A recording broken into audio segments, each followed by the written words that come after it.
सच्चिदानन्दरूपाय विश्वोत्पत्त्यादिहेतवे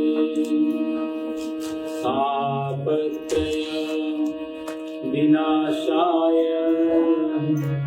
श्रीकृष्णाय वयं नमः। मूकं करोति वाचालं पङ्गुं लङ्घयते गिरिं यत्कृपातमहं वन्दे परमानन्दमाधवम्।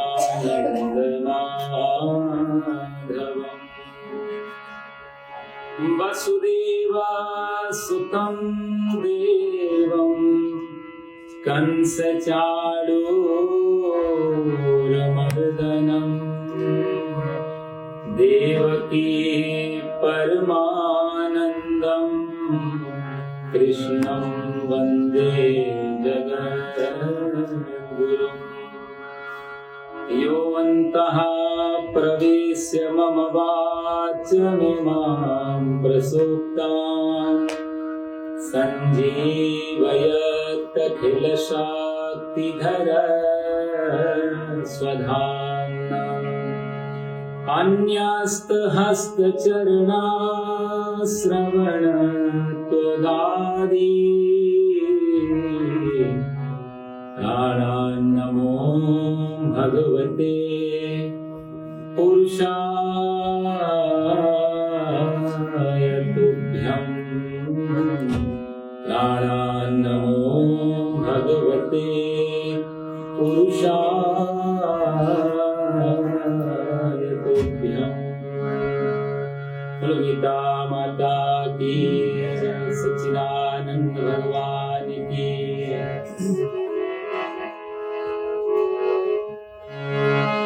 सज धज कर जिस दिन मौत की सहजादी आएगी,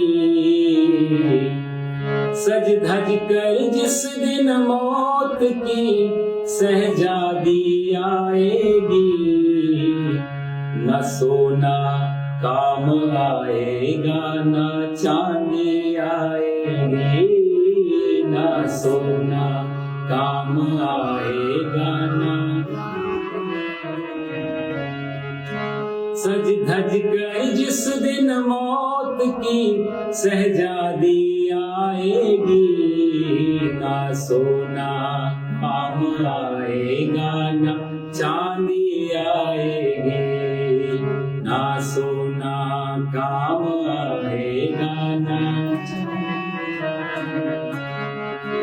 छोटा सा तो कितने बड़े अरमान है तेरे, छोटा सा तो कितने बड़े अरमान है तेरे।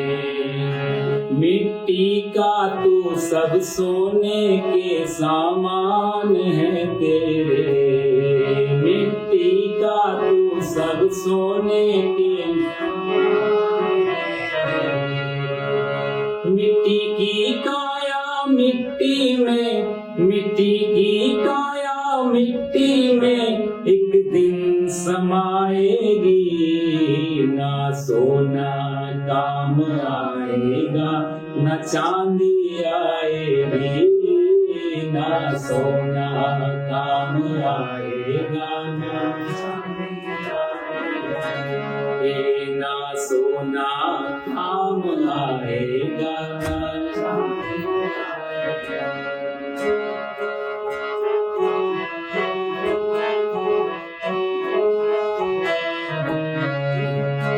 अच्छे किए हैं कर्म तूने पाया मानस तन, अच्छे किए हैं कर्म तूने पाया मानस तन।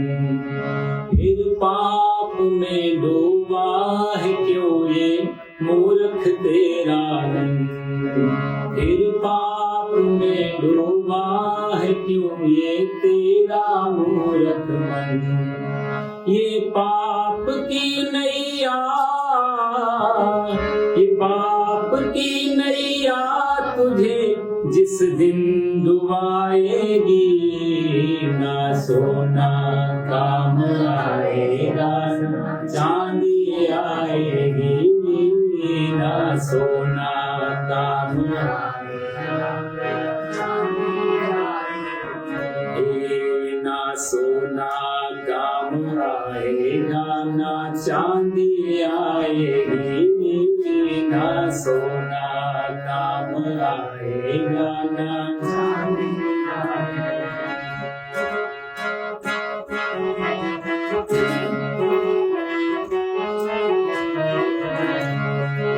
पंछी है तू पर खोल पिंजरा तोड़ के उड़ जा, पंछी है तू पर खोल पिंजरा तोड़ के उड़ जा, पंछी है तू पर खोल पिंजरा तोड़ के उड़ जा, पंछी है तू पर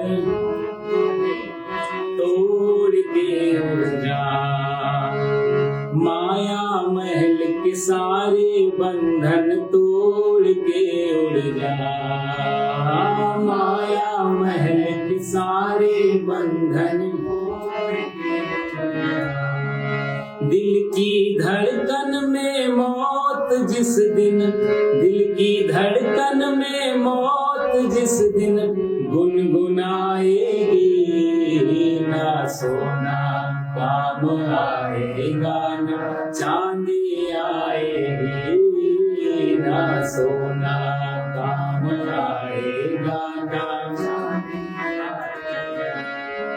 सज धज कर जिस दिन मौत की शहजादी आएगी, सज धज कर जिस दिन मौत की शहजादी आएगी, ना सोना काम आएगा, ना चांदी आएगी, ना सोना काम आएगा, चांदी आएगी, ना सोना काम आएगा, ना चांदी आएगी। बोलो सच्चिदानंद भगवान की जय, गीता माता की जय। आइए, पिछले बार हम लोग दूसरे अध्याय में चल रहे हैं अभी, सांख्य योग जिसका नाम है, और श्लोक हमारा 6 नासतो विद्यते भावो, नाभावो विद्यते सतः, उभयोरपि दृष्टोऽन्तः, त्वनयोस्तत्त्वदर्शिभिः।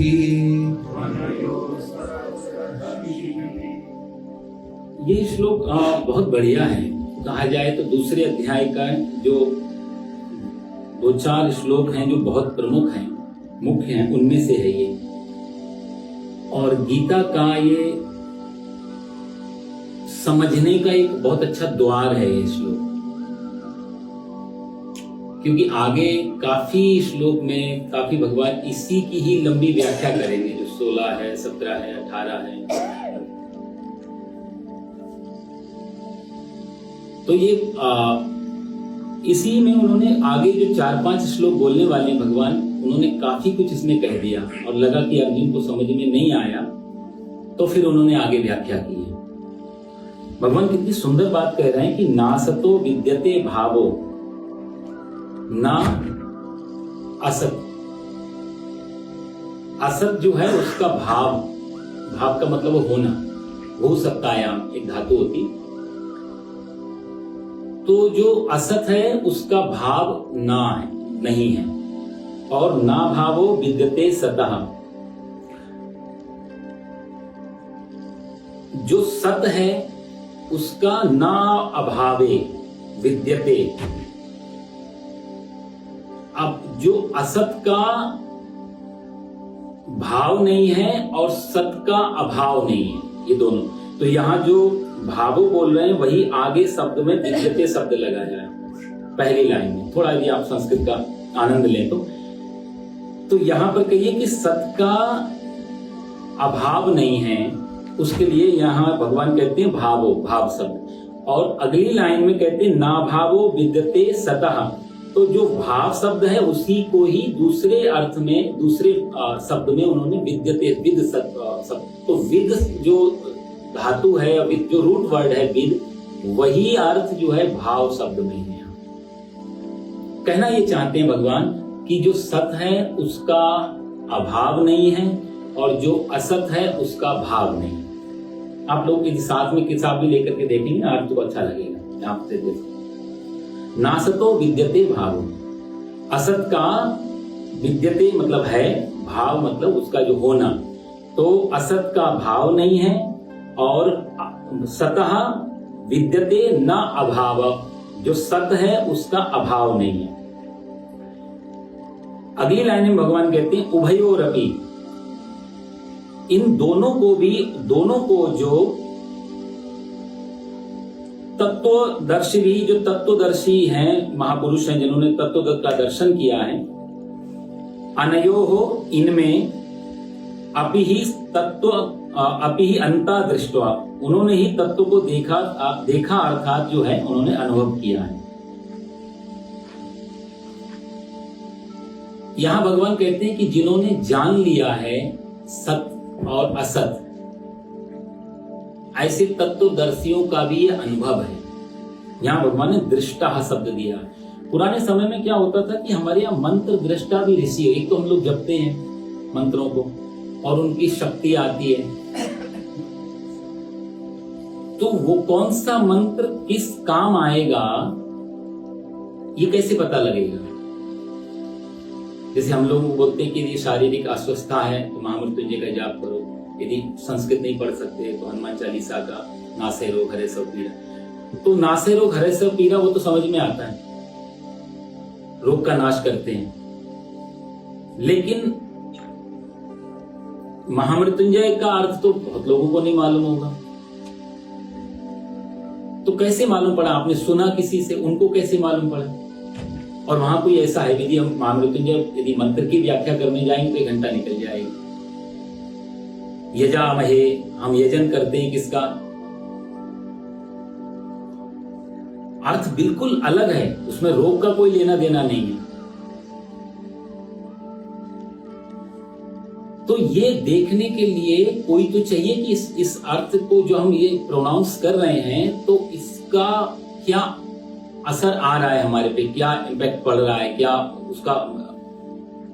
तो वो जो देखने वाले ऋषि होते थे उनको बोलते थे मंत्र दृष्टा ऋषि।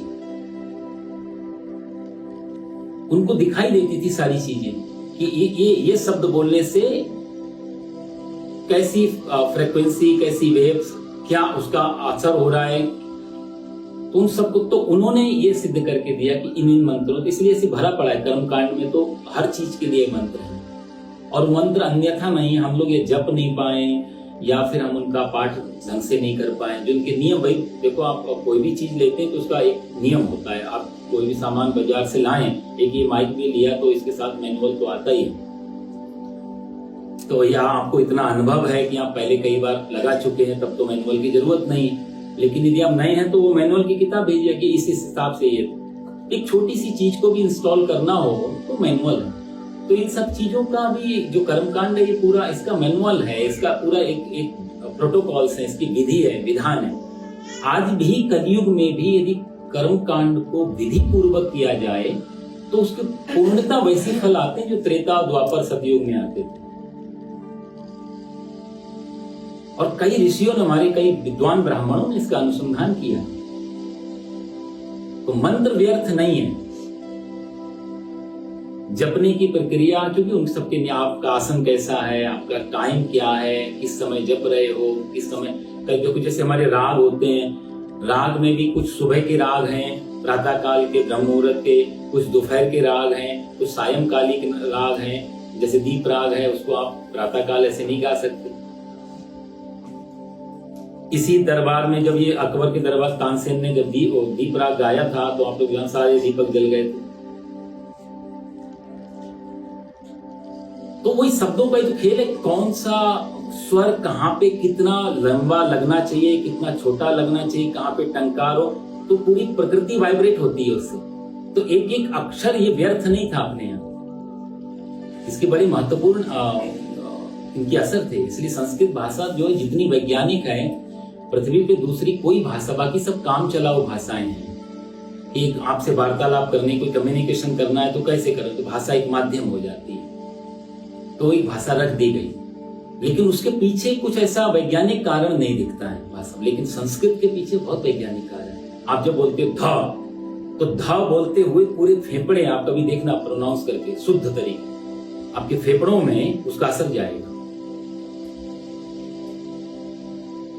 तो कुछ ऐसे बीज मंत्र हैं कर्मकांड में कि जो ध से रिलेटेड है, और हम आपको मान लिया किडनी की प्रॉब्लम है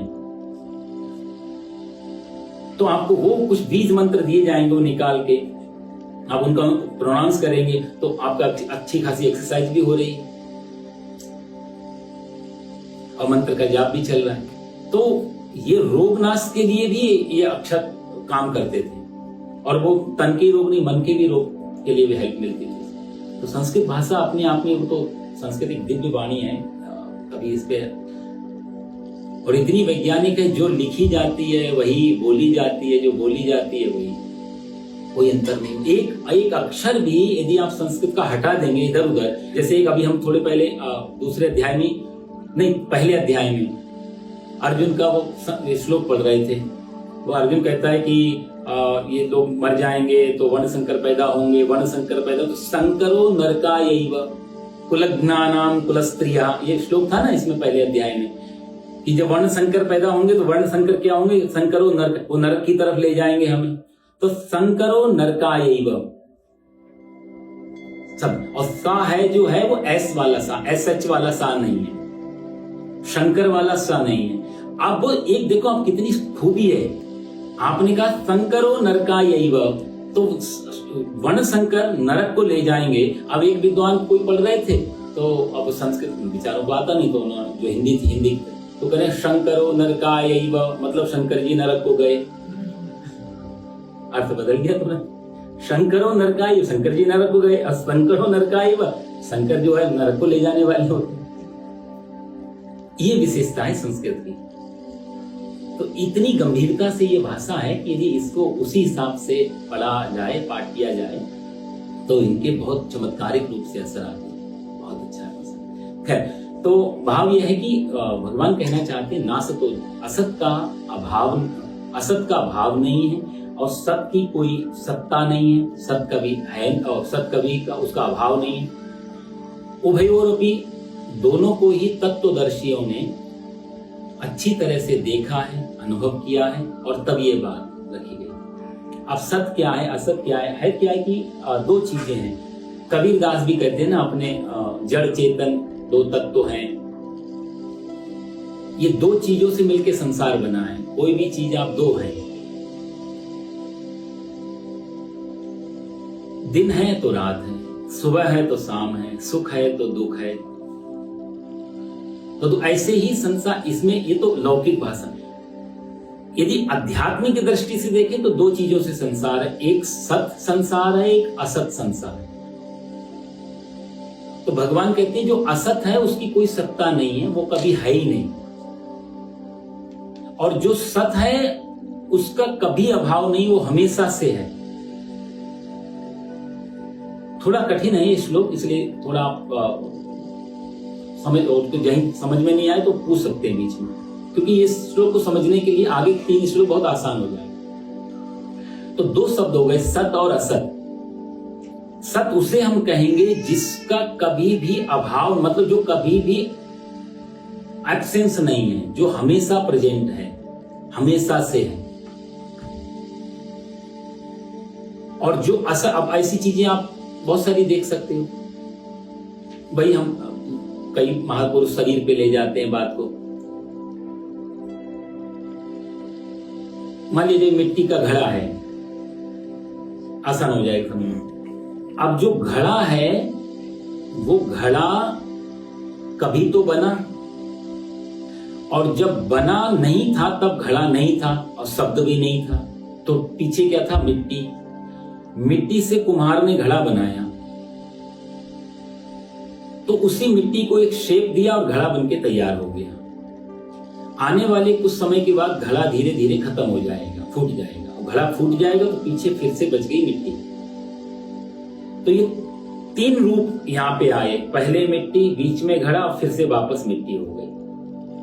तो इसमें सत क्या है? मिट्टी। और असत क्या है? घड़ा। और फिर वापस। लेकिन इसमें एक और भी चीज है कि जब वो घड़ा बना हुआ है तब भी मिट्टी है। तो भगवान वही कह रहे सत का कभी अभाव नहीं। मतलब मिट्टी यदि घड़ा भी बन जाएगी तो भी मिट्टी खत्म नहीं हो गई, मिट्टी फिर भी है। तो सत तो चल ही रहा है, असत सत के ऊपर घूम रहा है।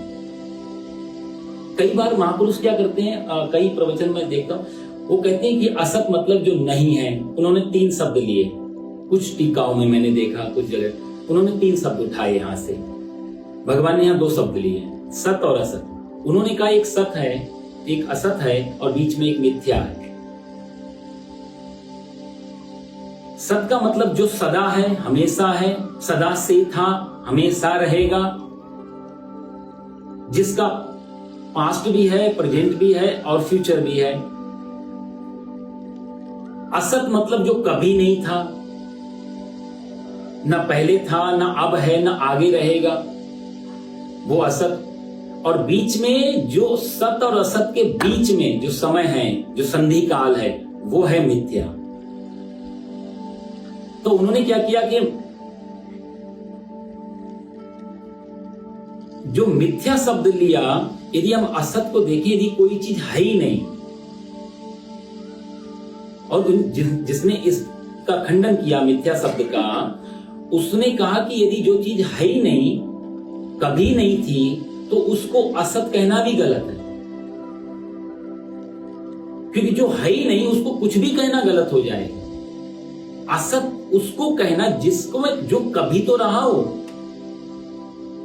लेकिन जो कभी नहीं रहा, मान लो सूर्य सूर्य है, वो चंद्रमा नहीं है, और चंद्रमा चंद्रमा है, वो सूर्य नहीं है, तो ये असत नहीं है। यदि हम कहेंगे चंद्रमा, तो हम गलत बोल रहे हैं। लेकिन सूर्य चंद्रमा की तरह कभी लगे तो वहां असत आ जाता है कि दिखा। जैसे आप अपना स्वप्न देखते हैं, दूसरा उदाहरण, थोड़ा समझ, आप थोड़ा सा ध्यान रखना इन चीजों में, क्योंकि ये बहुत गहरे सूत्र है। स्वप्न देखते हैं रात को, और स्वप्न देखते हैं तो सुबह उठे, तो सुबह उठ करके हमें सबसे पहले यही लगता है, जब देखा बिस्तर में है और पीछे हमने बहुत कुछ कहानी देख ली कि यही घटा, ये सब हुआ, तो ये किसको मालूम पड़ा? मुझे स्वप्न दृष्टा को मालूम पड़ा। जिसने स्वप्न देखा उसको लगा कि मैंने स्वप्न देखा। अच्छा, ये कब मालूम पड़ा कि ये स्वप्न था? जब जग गए। लेकिन स्वप्न देखते समय किसी को भी ऐसा नहीं लगता मैं स्वप्न देख रहा हूं।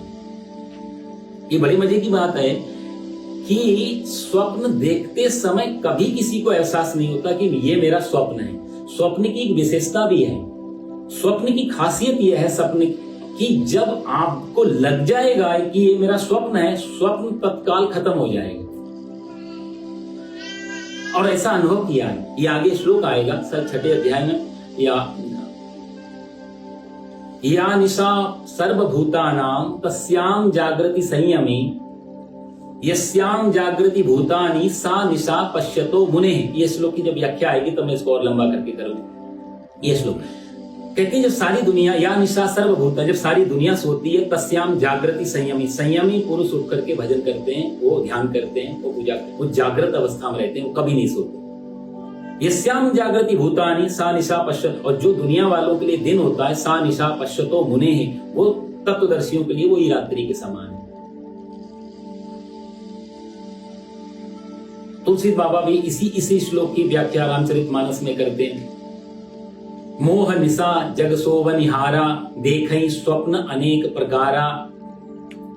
कहने का भाव ये है कि ये ऋषियों ने कई अपने अनुभव दिए कि जब भी आप प्रैक्टिकल करके देख सकते हैं। जो लोग भी साधना में हैं वो लोग तो बहुत जरूर करके देखें। जब आप विश्राम में जाते हैं तो विश्राम में जाते जाते अंतिम जब लगे कि नींद आने वाली है, एक चीज आप गुनगुना सकते हैं। पतंजलि ने भी इसके बारे में कई बातें की कि वो आप गुनगुना सकते हैं कि मैं स्वप्न जब आएगा तो मैं होश में रहूंगा, उस स्वप्न को मैं देखूंगा। और जब बिल्कुल अनकॉन्शियस में जा रहे हैं, जब बेहोशी तंद्रा निंद्रा में जब हमारा शरीर उतर, और आप ये रिपीट कर रहे हैं अपने आप को, तो थोड़े दिनों में साधक लोग कहते हैं कि ऐसा अनुभव होता है जैसे स्वप्न शुरू होता है आप आके खड़े हो जाते हैं, ये तो स्वप्न है, ये तो स्वप्न है, ये तो स्वप्न है, और स्वप्न तत्काल खत्म हो जाता है। आपने स्वप्न की हत्या कर दी उस समय, जैसे आपने मालूम पड़ा कि ये स्वप्न। खैर ये तो साधना की बात है। तो मैं कहना ये चाह रहा, जब आप स्वप्न देखते हैं तो स्वप्न देखते समय किसी को लगता नहीं कि मैं सपना देख रहा हूं, जगने के बाद पता लगता है ये सपना। लेकिन उस सपन जब देखा और भयंकर मान लिया कोई ट्रेजेडी है, कोई दुर्घटना या कुछ ऐसा स्वप्न देखा, तो आप देखते हैं कि जो नहीं है, सत्य नहीं है, लेकिन उसका असर पूरी बॉडी पे पड़ रहा है। दिल की धड़कन बढ़ रही है, पल्स चल रही है, ब्लड सर्कुलेशन बीपी बढ़ चुका है। तो जो नहीं है उस आप जगने के बाद भी बहुत देर लगती है शरीर को स्वीकार करने में। आप तो स्वीकार कर लेते हो, आप जगे, नींद खुली, आंखें खुली, अरे ये तो सपना था, लेकिन शरीर को स्वीकार करने में बहुत टाइम लगता है। तो शरीर पे उस झूठ का भी असर तो हुआ ना, पता लगने के बाद भी झूठ का असर हो रहा है। तो महापुरुष कहते हैं कि ये जो असत है इसका नाम है, जो नहीं है लेकिन फिर भी दिख रहा है और आपको प्रभावित कर रहा है, आपको जो है उसका असर पड़ रहा है आप पे। तो मिथ्या शब्द को उन्होंने खंडन किया कि मिथ्या शब्द नहीं है ये। मिथ्या जैसे एक जैसे शब्द लेते हैं हम लोग अक्सर वेदांत में कई जगह, उसका वंध्यापुत्र। अब वंध्यापुत्र जो है ये असत में आता है, ये कभी हुई नहीं। कौन बोलेगा भाई, जिस स्त्री के पास संतान हो गई तो वो वंध्या नहीं बची, और जब तक संतान नहीं हुई तब तक वो वंध्या है। तो जैसे वंध्यापुत्र असत है, कभी हुआ नहीं, कभी होगा नहीं, कभी हो नहीं रहा है, कभी हो ही नहीं सकता। गधे के सींग कभी हुए ही नहीं, कभी हो ही नहीं सकते। तो कई विद्वानों ने ये 2-3 उदाहरण उठाए, लेकिन मूलतः जो महापुरुषों ने टीकाएं की हैं या भगवान जो यहाँ कह रहे हैं, वो भगवान 2 ही शब्दों को ले रहे हैं कि ना सतो विद्यते भावो और ना भावो विद्यते सदा। जो सदा है, जो हमेशा है, जैसे हम अस्तित्व शब्द लेते, एग्जिस्टेंस, जैसे मैं हूं तो मेरे ऊपर अभी बचपन चला गया, मेरी जवानी जा रही है, मेरा बुढ़ापा, लेकिन मैं जो शब्द है जिसपे ये सारा कुछ निकल रहा है, बचपन गया, जवानी गई, बुढ़ापा आएगा, वो भी जाएगा, ये सब जिस पे घूम रहा है। तो लेकिन मैं, जब मैं बचपन में था तो भी मैं ये कहता था मैं, अभी भी मैं ये कहता हूं मैं, बुढ़ापे में भी मैं कहूंगा मैं। तो ये जो मैं शब्द बार बार कह रहा हूं, ये टिका हुआ, इस पे सब कुछ बदल रहा है ऊपर। तो जो ये बदल रहा है, ये बदलाहट ही असत है। और जिस पे बदल रहा है, ये जैसे चक्का है और चक्के के बीच में धुरी है, तो धुरी के ऊपर पूरा पहिया घूम रहा है। यदि धुरी नहीं होगी तो पहिया घूम नहीं पाएगा।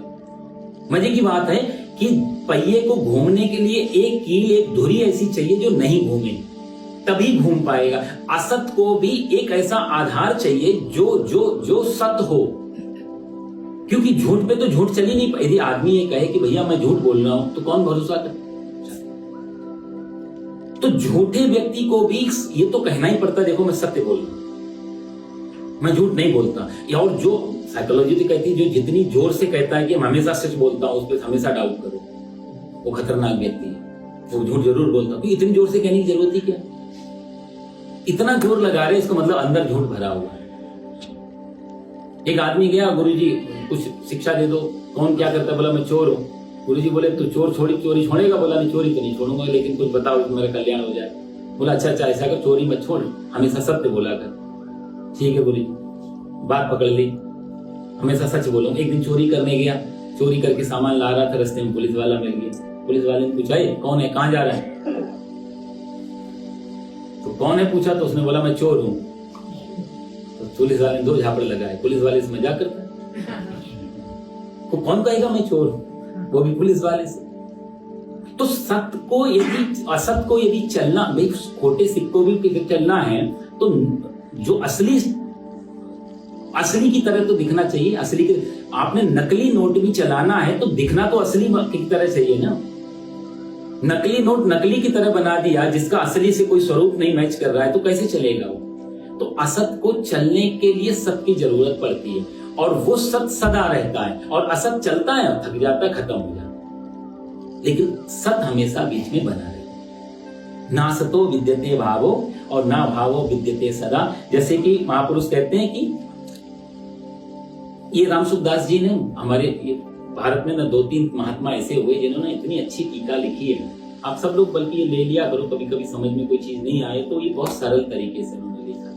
स्वामी रामसुखदास जी घर घर में 2-2 पैसे में गीता पहुंचाने वाले हैं ये महापुरुष। पुराने समय से 40-50 सालों से घर घर में गीता थी। उसमें शायद हम लोगों के टाइम पे तो 1.5-2 रुपए में मिल जाती। इतनी सस्ती करके उन्होंने घर घर गीता दी, लोग अध्ययन करते। यही तो हनुमान प्रसाद पोद्दार जी, स्वामी रामसुखदास जी, ये 2 महापुरुषों ने बहुत मेहनत की गीता प्रेस के साथ। और तीसरा गीता प्रेस का वो श्रेय जाता है कि उन्होंने बड़ा अच्छा ये पब्लिश करने से पहले उन्होंने इतनी बार प्रूफिंग होती है कि कोई अशुद्ध ना हो। इसलिए जितनी भी प्रेस हैं, किसी का विरोध नहीं है, पर अभी तक का जो अनुभव है सबसे शुद्ध जो देते हैं वो गीता प्रेस वाले।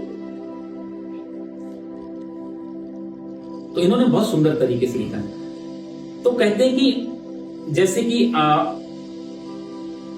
मैं शब्द आप लगाते हो, आप अपने आप को कहते हो मैं भी अपने आप को कहता हूं। तो मैं कहूंगा मैं शिवराम, आपने कहा कि मैं नरसिंह, आपने कहा मैं नीतू। आप जो जिसको कह रहे हो कि मैं नीतू या मैं शिवराम या मैं नरसिंह, ये 3 लोग में एक कॉमन चीज हो गई, वो हो गया मैं शब्द कॉमन हो गया। बाकी आपने जो नाम दिया वो इस शरीर का दे दिया। अब जिसका नाम आपने दिया वो असत है कि मैं शिवराम। अब मैं पैदा आज से 50 साल पहले मैं नहीं था, तो मैं कौन नहीं था? बोला जिसको मैं बता रहा हूं, मैं के बाद जिसको मैं नाम ले रहा हूं कि मैं शिवराम या मैं पंडित जी या मैं ये, वो ना शब्द था, ना वो स्वरूप था, ना वो आकार था। लेकिन मैं जिसका नाम, मैं जिसको बोल रहा हूं मैं, वो हमेशा से था। इस मैं के ऊपर असत बैठा हुआ। इसलिए भगवान कितनी सुंदर तरीके से, बोले यही फिलॉसफी है वेदांत की और हमारे धर्म की। छोटी सी बात में बहुत कुछ कह जाते हैं कि देखो, जैसे कि मैं हमेशा से था। मैं किसी को भी आप बताओ, कभी किसी को यह अनुभव हुआ कि मैं मर गया हूं? दूसरे की मृत्यु हमेशा देखी हम, कभी अपनी मृत्यु कभी भी देखी? इतनी बार मर चुके हम। कभी कोई ये नहीं कहता मैं मर गया, ये मर गया, वो मर गया, ये हो, लेकिन मैं मर गया ही कभी। मैं बीमार हूं, परेशान हूं, भूखा हूं, ये सब चल जाएगा, लेकिन मैं मर गया हूं क्योंकि मैं कभी मरता ही नहीं। ये हमेशा दूसरे से पता लगता, दूसरे के बारे में पता लगता कि ये मर गया। और उसके भी हमारे कुछ आज से 50-60-100 साल पहले मृत्यु के कुछ अलग सिम्टम्स थे, अलग प्रोटोकॉल थे। भाई ये चीज नहीं है तो इसका मतलब मेडिकल साइंस बोलेगा ये मर गया। पहले शायद हार्ट बीट तक था मामला, हार्ट बीट नहीं चल रही, मर गया। कई बार हार्ट बीट थोड़ी देर के लिए रुक जाती, वापस आ जाती है, तो उन्होंने और आगे बढ़े तो वही पल्स देखा साथ में। कई बार ऐसा होता पल्स भी रुक गई, हार्ट बीट भी थोड़ी देर, फिर वापस आ गई, फिर दोबारा से शोध हुआ, फिर पता लगा कि और चीजें पकड़ी, सर्कुलेशन पकड़ा। सबसे लास्ट में आया कि ब्रेन डेड, यदि आदमी है तो मर गया। अभी तक की थ्योरी में ये सिद्ध हुआ कि यदि आदमी के पास पल्स भी नहीं चल रही है, हार्ट बीट भी नहीं चल रही है, ब्लड सर्कुलेशन बंद है, प्लस ब्रेन डेड, 4-5 चीज, इन्हीं सब चीजों के आधार पे मेडिकल साइंस लिख देता है कि मैं मर गया। ब्रह्म योगी का नाम आप लोगों ने सुना हुआ, दक्षिण भारत में हुए, काफी फेमस थे अपने। वो ब्रह्म योगी ने 3 बार, मैं वही पढ़ रहा था, ऑक्सफोर्ड यूनिवर्सिटी में, रंगून यूनिवर्सिटी में और कलकत्ता यूनिवर्सिटी में 3 बार उन्होंने मर के दिखाया। डॉक्टरों ने बोला, पैनल पूरी बिठाई, भैया देखो मैं 10 मिनट के लिए मर रहा हूं, आप मेरे को सर्टिफिकेट दे दें। और वो भाई बिल्कुल लेट गए, और लेटने के बाद उन्होंने हार्ट बीट रोक ली, उन्होंने पल्स रोक ली, और सब मामला सारा शांत हो। जो उस समय के प्रोटोकॉल्स थे वो सारे डॉक्टर ने, पूरे पैनल ने चेक किए, और चेक करने के बाद सिद्ध कर दिया कि आदमी मर चुका है। और 10 मिनट बाद फिर से जिंदा हो गए। बोले बताओ मेरे बारे में क्या ख्याल है, और सर्टिफिकेट। 3 बार ब्रह्मयोगी ने अपनी लाइफ जीते जी, तो कैसे कहेंगे मर गया? कौन मर गया? कौन सिद्ध करेगा? हो सकता है 10, 20, 50 साल बाद एक और नई खोज हो जाए, एक रूल और जुड़ जाए। तो मैं मर गया ये कभी कोई नहीं कह पाया आज तक, क्योंकि मैं कभी मरता नहीं है। मैं एक ऐसी चीज है जिसके ऊपर सब कुछ बिगड़ रहा है, बन रहा है, चीजें आ रही हैं, जा रही, लेकिन मैं के साथ कभी कोई उसका, तो भगवान ये कहना चाहते हैं जो मैं शब्द है उसका अभाव नहीं है। तो जैसे हम कहते हैं मैं, आप कहते हो, तो इसके मैं के बाद जो आप अपनी पहचान बताते हो कि ये मैं हूं, वो चीज असत है। जैसे स्वामी रामकृष्ण जी के पास एक आदमी गया, बोला कि मैंने सुना है कि आपको माता काली दर्शन देती है। रामकृष्ण जी बोले हाँ बिल्कुल देती है, रोज बात होती है, तुम बताओ तुम्हें क्या करना है? बोला मुझे इसलिए आया था कि मैं, आप मेरे को थोड़ा उनके दर्शन करवा देते तो मैं। रामकृष्ण जी बोले बिल्कुल दर्शन हो जाएंगे, बताओ कहाँ रहते हो, मैं काली जब भी बात होगी तो मैं तुम्हें बोल दूंगा, तुम दर्शन चाहते हो तुम्हारे पास भेज दो। आदमी ने अपना पता लिखवाया कि मेरे घर का, गली का, ये मोहल्ला, ये मेरा शहर, यहाँ मैं रहता हूँ, आप लीजिए एक बार। रामकृष्ण जी बोले लेकिन ठीक है, ये तुम्हारे घर का पता है, तुम्हारे गली का पता है, तुम्हारे मोहल्ले का, तुम्हारा अपना पता दे दो, क्योंकि काली को तुमसे मिलना है या तुम्हारे मोहल्ले से मिलना है? आदमी थोड़ा घबराया, भाई संतों की बात बड़ी उल्टी होती है। उसने बोला कि अच्छा चलो गली मोहल्ला में तो दिन भर ऑफिस में रहते, तो ऑफिस का, तो उसने ऑफिस का पता लिखवा दिया कि ये मेरा। बोला ये तुम्हारे ऑफिस का पता है, तुमको मिलना ना काली से, तो आप अपना पता दीजिए। फिर उसने सोचा, अच्छा उसने बोला ये मैं हूं, तो स्वामी रामकृष्ण जी ने कहा कि ये तुम्हारे शरीर का पता है, क्योंकि ये शरीर अभी ऐसा, मान लीजिए 10 साल के बाद मैं काली को भेजूं, तुम तो 10 साल में ऐसे नहीं रहोगे, फिर कैसे पहचानेगी काली? तुम्हारा अपना पता क्या है? तो आदमी फिर बेचारा चरणों में गिर गया, महाराज मैं समझ नहीं पा रहा हूं, इतना तो मालूम है कि आप जो बोल रहे हो बहुत गहराई है, पर मैं इतना ज्ञानी नहीं हूं, आप कहना क्या चाहते हो? तो स्वामी रामकृष्ण जी ने बड़ी सुंदर बात की, देखो काली से मिलना है तुम्हें तुम्हारा पता मालूम नहीं, अपना पता कर लो। जिस दिन तुम्हें तुम्हारा पता मिल जाएगा उस दिन काली को मुझे तुम्हारा पता देने की जरूरत नहीं है, काली स्वयं तुम्हारे पास प्रकट होगी। ऐसा तो नहीं कि लोग हमें जानते नहीं, हम अजनबी तो हैं पर खुद की नजर में है। नासतो विद्यते भावो ना भावो विद्यते सतः। तो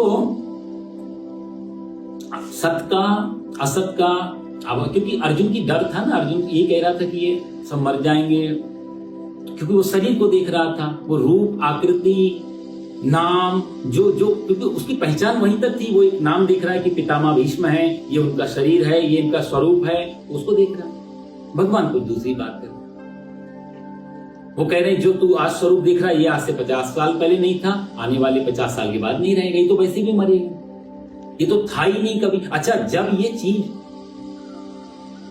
अभी दिख भी रही है, मान लिया, तो वो दिख रही है क्या सही में वो वैसी है, वैसे ही स्टेबल है, रुकी हुई है, ठहरी हुई है? एक फूल मान लिया हम ले लेते हैं, तो ये फूल जैसा दिख रहा है क्या वैसा ही है? जैसे हेराक्लिटस बोलता है ना कि आप दो एक ही बार में, एक ही नदी में 2 बार नहीं जा सकते। वही बात है कि वो एक ही चीज को जो हम देख रहे हैं क्या वो वैसी ही है? हमने देखी और 1 सेकंड के बाद जो देखी क्या वैसी ही रहेगी? अब तो विज्ञान भी कहता है कि हर क्षण जो चीज 50 साल में बदलनी है वो 1 साल में बदल रही है, जो 1 साल में बदलनी है वो 1 महीने में बदल रही है, जो 1 महीने में बदलनी है वो 1 हफ्ते में बदल रही है, जो 1 हफ्ते में बदलनी है वो 1 दिन में बदल रही है, जो 1 दिन में बदलती है वो 1 घंटे में, जो 1 घंटे में बदल रही है वो 1 मिनट में, और जो 1 मिनट में बदल रही है वो मिनट के सैकड़ों भाग में भी बदल रही है। हर समय जो बदल रही है, जो हर समय मर रही है, हम सिवाय मरने के और क्या करते हैं? आप देखो पूरी जीवन जितने साल भी हम जिए, 70, 80, 90, 100, तत्वदर्शी कहेंगे सिवाय मरने के और हम कुछ भी नहीं करते, बाकी सिर्फ टाइम पास होता है बीच का, जो भी हम करके जाते। क्योंकि यदि मृत्यु सत्य है तो बाकी फिर सब असत्य हो जाता है, फिर सब बेकार हो जाता है, फिर झूठा हो जाता है। तो सिवाय मरने के और व्यक्ति कुछ भी नहीं करता।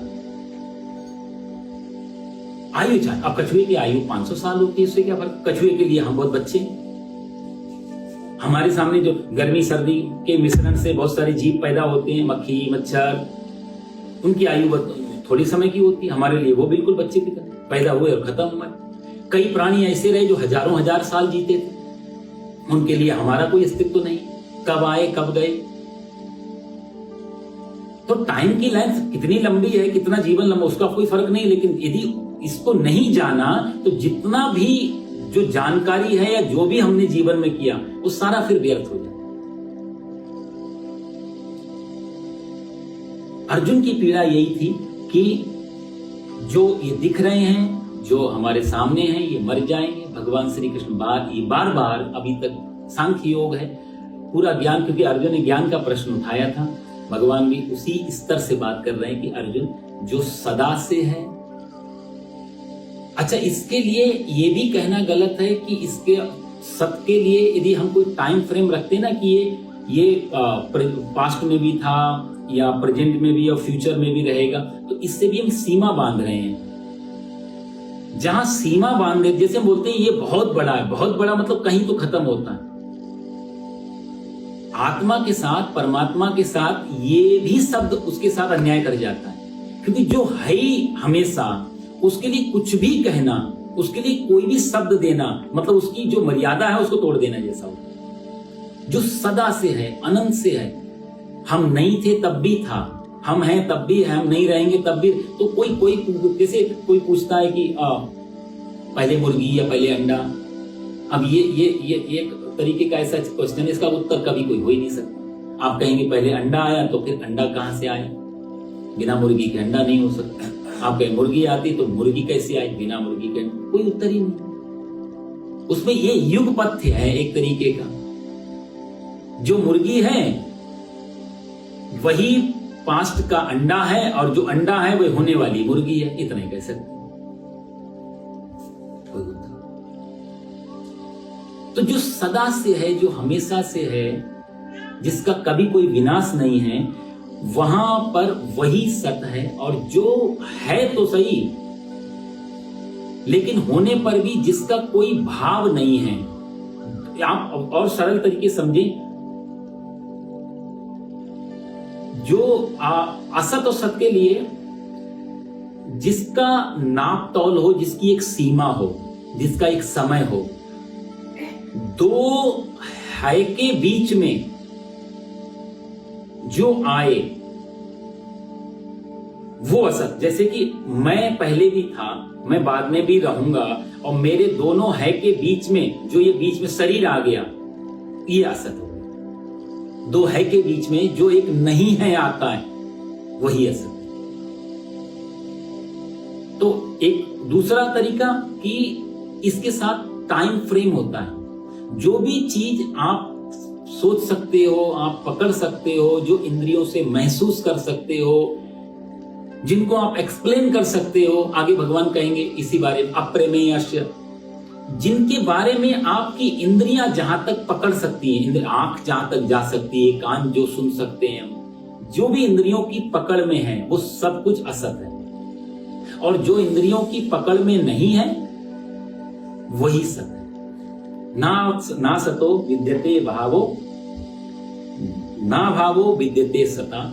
जो दो ना होने के बीच में जो दिखे, देखो साहब, मिट्टी का घड़ा पहले नहीं था और बाद में भी नहीं रहेगा, राइट? पहले नहीं था, बाद में भी नहीं रहेगा। तो ये दो नहीं आ गए ना, पहले नहीं और बाद में भी नहीं। तो दो नहीं के बीच में जो है दिखता है, वही असत है। जो पहले भी था, अभी भी है, आगे भी रहेगा, वो सत है। तो दो नहीं के बीच में जो है दिख रहा, ये संसार पहले नहीं था, आगे भी ये संसार नहीं रहेगा। तो ये दो नहीं है, इसके बीच में जो हम बोलते हैं है, वही। जैसे ये सभा है, अब ये मान लीजिए हम आप लोग चर्चा करने बैठे गीता पे, ये अब से 1 घंटे पहले नहीं थी। अब 7, 7:30 बजे के बाद ये फिर से विसर्जन हो जाएगा इस सभा का, पर अभी तो है ना, अभी तो है। तो अभी है, उसको क्या कहेंगे? जो दिख रही है, अभी आप लोग बैठे हैं, सभा तो दिख ही रही है ना ऐसे, तो जो अभी है वो क्या, कृष्ण के हिसाब से वो हो गई असत, क्योंकि अभी भी है नहीं, अभी भी खत्म होने की तक, भाई घड़ी तो चली रही है ना।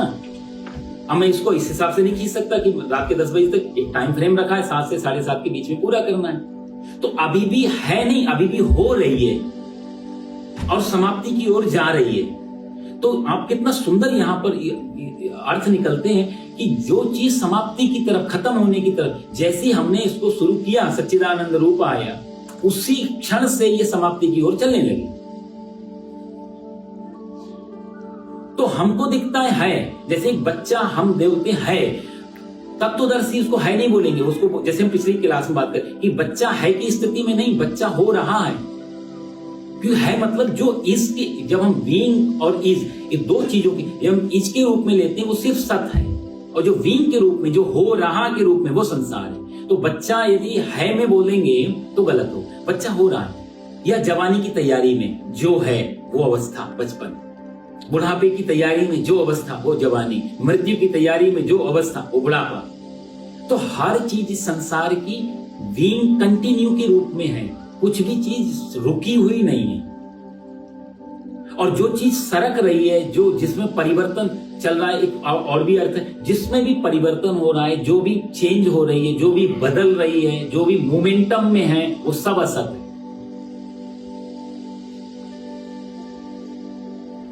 और जहां कोई फर्क नहीं पड़ता है, यथावत, जैसी पहले थी वैसे ही अब है, जैसी अब है वैसी आगे रहेगी, वैसे उभय और अपि, इन दोनों चीजों को पार जो देख लेता है वही तत्वदर्शी है। ये तत्वदर्शी के बारे में आगे भगवान बहुत विस्तार से बताएंगे। यहां पर तो इतना ही है कि इन दोनों चीजों के पार, क्योंकि साहब जैसे मैं हूं या ये पृथ्वी है, पृथ्वी पहले कभी नहीं थी, अभी है, आगे भी पृथ्वी नहीं रहेगी।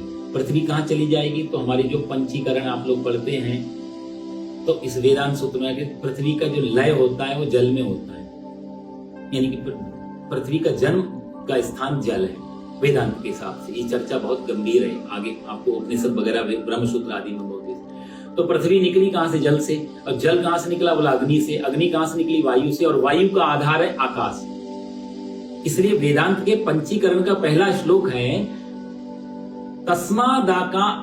तस्मादाकाश मुत्पन्नम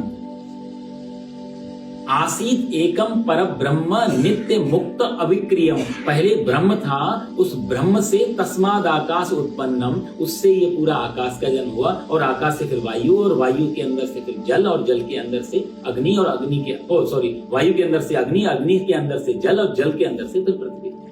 ये तत्वदर्शी, ये तत्व है, ये थोड़ा गहन चिंतन है ये। तो इन सबका लय हो जाता है, एक अर्थ में ये सब कुछ फिर असत हो जाता है। फिर सत एक पीछे बचता है, वो धुरी की बात कर रहे हैं भगवान यहाँ कि अर्जुन तू जिनको देख रहा है ये पहले भी नहीं थे और अब भी नहीं है। अभी भी ये मृत्यु की, जैसे हम बोलते हैं हम 50 साल के हो गए, तो इसके दो अर्थ हो जाते हैं, या तो हम 50 साल पूरे कर लिए या हम 50 साल मर गए। तत्वदर्शी कहेगा यदि आप 50 साल अपनी उम्र बता रहे हैं, इसका मतलब 50 साल आप मर गए, आपका पैसा खत्म हो। जैसे गाड़ी के टैंक में तेल कम हो रहा है, गाड़ी चल रही है तो तेल कम हो रहा है, अब गैस कम हो रही है तो कम हो रही है, उतना थोड़ी कि हमने आधी गैस 50% खुशी बनाने के। गाड़ी कभी भी रुक सकती है, आप तेल डलवाओ, उसमें तो चलो गैस डलवा भी लिया, अपने शरीर में कहां से गैस डालेंगे, फिक्स हो गई। जो गैस लेकर के आए उतनी ही में ही गाड़ी ये चलेगी, गैस खत्म, इसका कोई पेट्रोल पंप नहीं साहब, इसमें कोई दूसरी सुविधा भी नहीं है कि चलो कभी गैस खत्म हो गई इलेक्ट्रिक पे, अब तो वाहन भी आ गए ना, कभी इस पे खत्म है इस पे चला। शरीर का तो कोई एक बार ही खत्म, जितनी ऑक्सीजन ले रहे हैं हमारे को मृत्यु की तरफ ले जाए, एक एक श्वास बढ़ती रहे। अभी जो भजन हम लोग गा रहे थे, सज धज कर जिस दिन मौत की सहजादी आएगी, ना सोना काम आएगा न चांदी।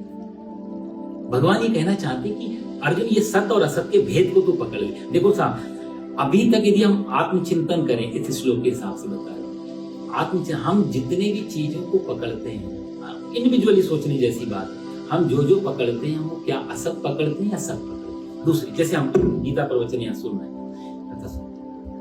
एक आदमी, आप सब लोग कोई एक काम, कोई एक चीज छोड़ करके यहाँ बैठे, एक छोड़ना, एफर्ट तो डालना पड़ेगा, अच्छे के लिए बुरे के लिए, दोनों के लिए। देखो साहब, क्योंकि आप एक ही जगह तो हो सकती हैं, यहाँ या और कहीं, तो आपने एक चीज तो छोड़ी और तब ये सत्संग मिल रहा है। एक आदमी ने सत्संग छोड़ा, वो किसी और चीज में फंसा हुआ, और चीज पकड़ रहा है। दोनों ने ही कुछ तो छोड़ा और कुछ पाया। भगवान यहाँ ये कहना चाहते हैं कि जीवन में ये सोचना चाहिए हम क्या छोड़ रहे हैं, क्या पकड़ने के लिए, और क्या पकड़ने के लिए क्या छोड़ रहे हैं। इतना कैलकुलेशन अपने जीवन में रहे तो ये बात पकड़ने आ जाएगी। सत्य के लिए हम असत को छोड़ते हैं या असत के लिए सत्य को छोड़ते हैं। और यदि असत के लिए हम सत्य को छोड़ते हैं तो बुद्धिमानी तो नहीं। छोटा मोटा पैसा लगाना हो, 10, 20, 50 हजार डॉलर यदि इन्वेस्ट करना है शेयर मार्केट में, तो हम देखते हैं कौन सी कंपनी कहाँ चल रही है, क्या किसके शेयर बढ़ रहे हैं, कौन सी किसके चांसेस हैं, हम कितनी राय मशवरा सब कुछ लेते हैं। थोड़ा सा पैसा इन्वेस्ट करने के लिए साहब इतना कुछ माथा पच्ची चलती। मैं तो देखता हूँ जो शेयर मार्केट में लोग काम करते हैं, कई बार लोग हमसे पूछते हैं, पंडित जी बताओ जरा कौन सी ग्रह नक्षत्र राशि ठीक है, किस कंपनी की कहाँ लगा दें, कैसे क्या होगा। इतना और सही नहीं है, ग्रस्त है, परिवार है, सब कुछ है, सामाजिक प्रतिष्ठा सब कुछ इसी पे टिकी हुई है। आज तो साहब धन नहीं है तो कुछ भी नहीं।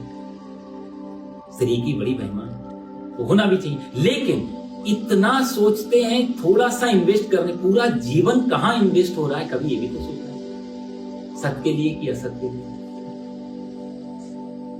असत को कहीं लगाने के लिए यदि इतना विचार किया तो ये सत्य रूप जो ये मैं हूं, ये मैं कहाँ इन्वेस्ट कर रहा हूं, किस में इन्वेस्ट कर रहा हूं सारा जीवन, ये विचार जरूर करना चाहिए। ना सतो विद्यते भावो, ना भावो विद्यते सतः।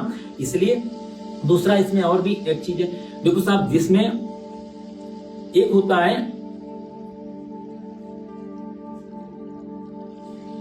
कार्य, कार्य का अर्थ होता है जहां घटना घट रही है। एक होता है कारण, जिसमें घटना घट रही है। जैसे कि मिट्टी है तो मिट्टी कारण है, और मिट्टी से घड़ा बन रहा है, वो घड़ा हो गया कार्य। कार्य कारण, ये दो चीजों का संयोग है इस श्लोक। जहां दोनों चीजों, कार्य और कारण, जहां दोनों समाप्त हो जाते हैं, उसके लिए भगवान ने अगली लाइन में कहा है कि दृष्टोन तत्वदर्शी ने दोनों के पार देखा। एक समय आएगा जब ये सत भी नहीं बचेगा और असत भी नहीं। असत तो चल ही रहा है, लेकिन जैसे पृथ्वी जल में समा गई, ऐसे ही जल फिर उसमें समा गया। ऐसे धीरे धीरे धीरे धीरे ये हमारा जो मैं है, ये मैं भी उस चीज में जाके समा जाता, मैं भी लास्ट में नहीं बच सकता। भगवान, चर्चाएं इतनी गहरी हैं क्योंकि बहुत सारी चीजें दूसरी जगह से उठानी पड़ती। पूरा वेद, क्योंकि सांख्य योग है ना, पूरा वेदांत दर्शन है इसमें। थोड़ा बहुत यदि वेदांत का अध्ययन आप लोग करेंगे तब ये श्लोक एकदम समझ में आएंगे कि कुछ शब्दों के तो सीधे सीधे अर्थ भी नहीं है, तो समझाना मुश्किल हो जाता है। कोशिश मैं कर रहा हूं, आप लोग शायद पकड़ पा रहे हैं कि भगवान ये पहली जो लाइन में वो ये कहना चाहते कि अर्जुन, जिनको तू समझ रहा है ये मर जाएंगे, ये मरे हुए ही हैं और मरने की तरफ ही भाग रहे हैं, इसलिए इसकी चिंता छोड़। दूसरा चीज, जिसको तू, तेरी दृष्टि नहीं है वो चीज, उसको तू मार नहीं सकता है कभी। नैनम छिंदंती शस्त्र नहीं, वहां तक तेरे शस्त्र नहीं पहुंचे, वहां तक तेरी कोई पहुंच नहीं। पहले अध्याय कि असत कभी था ही नहीं और सत हमेशा से रहेगा, इसलिए तेरा जो सोचना है वो असत के लिए है और असत के लिए सोचना व्यर्थ है। इसलिए तो अपना युद्ध कर और जो भी तेरा कर्तव्य कर्म है वो पूरा कर, फालतू की चिंता मत कर। और ऐसा, और बाद में अगली लाइन में भगवान ने थोड़ा और ऐड कर दिया कि दोनों ही लास्ट में, दोनों की जो पार सोचता है उसको भगवान तत्वदर्शी कहते हैं। इसी श्लोक को भगवान आगे फिर और थोड़ा सरल तरीके से करेंगे। 17वां श्लोक। अविनाशी तु तद्विद्धि येन सर्वमिदं ततम् विनाशम् अव्ययस्यास्य न कश्चित् कर्तुमर्हति। अब भगवान उसी को कहते हैं कि देखो, असत और सत के बारे में भगवान बताते हुए, अविनाशी तु तद्विद्धि, यहां सत की बात कर रहे हैं, अविनाशी, जिसका कभी नाश नहीं होता, जो नाश से रहित है, जो उसके बारे में पहले बात कर चुके सत।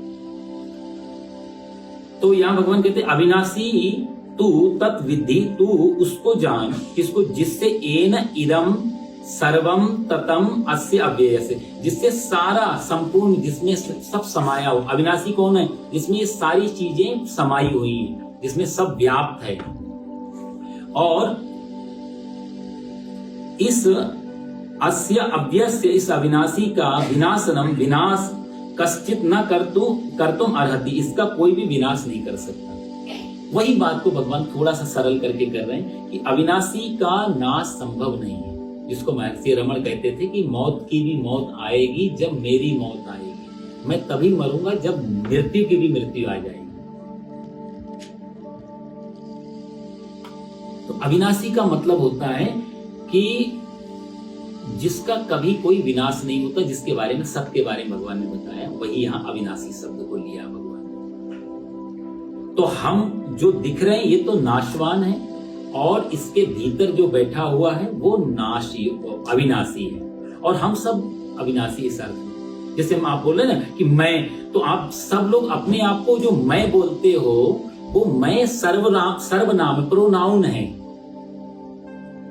तो कहते ना आत्मा, आपकी आत्मा, हमारी आत्मा, ये अलग अलग नहीं इस अर्थ में, क्योंकि आप भी एक ही शब्द उठा रहे हो मैं बोलने के लिए, मैं, और दूसरा आदमी भी अपने को करने के लिए मैं शब्द उठाता है। तो दोनों जो मैं बोलते हैं, ये दोनों मैं तो एक ही है ना। तो ये दोनों प्रोनाउन होने से दोनों आत्मा एक ही है। जैसे अब बिजली है, अब बिजली इसमें आ गई, अब ये लाइट आने, इलेक्ट्रिसिटी इसमें आई, तो इसमें क्या कर रही है कि वो जल रही है, प्रकाश दे रही है। तो क्या इलेक्ट्रिसिटी प्रकाशमय है?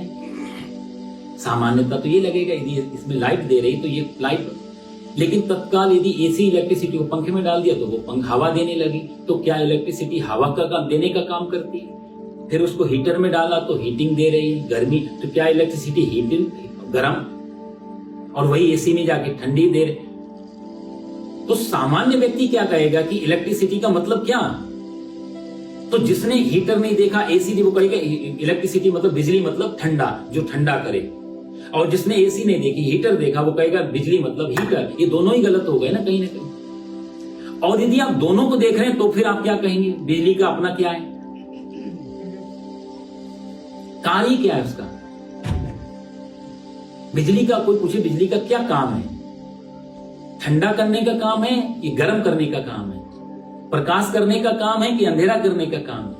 लिफ्ट में वही इलेक्ट्रिसिटी ऊपर उठा ले जाती है, वही इलेक्ट्रिसिटी नीचे ले आती है। बहुत सारे अब तो कितने कंप्यूटर में चल रही है, गाड़ियों में चल रही है, पूरा बिना इलेक्ट्रिसिटी। तो एक ऐसी पावर है पूरी दुनिया का, सब कुछ लाइफ लाइन इसी पे टिकी। तो बिजली का अपना काम क्या है लाइट का?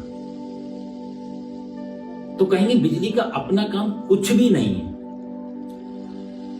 नथिंग। ये नथिंग शब्द भी है ना, नो थिंग, जहां कुछ भी नहीं हो, ये दो शब्दों से बना है। नो, जहां बिजली अपना कुछ, उसका जिस भी चीज में गई उसी का स्वरूप पकड़ लेगी।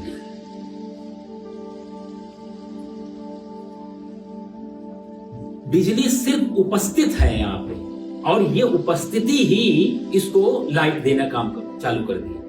अभी मान लिया इसको बंद कर दिया, फोड़ दिया, तो हम कहेंगे बिजली मर गई। तो बिजली तो नहीं मरी, सिर्फ बिजली जिसमें उपस्थित थी, जिस इंस्ट्रूमेंट में, वो चीज फूट गई, वो चीज कर, लेकिन बिजली नहीं मरी। वो उसका प्रभाव फिर कहीं, और मान ली कल को हम इसको यहां से हटा के हम पावर भी निकाल दें, बोर्ड हटा दें, कनेक्शन कटवा दें, पावर हाउस को जला दें, तो भी क्या बिजली मर जाती है? फिर भी बिजली नहीं मरेगी।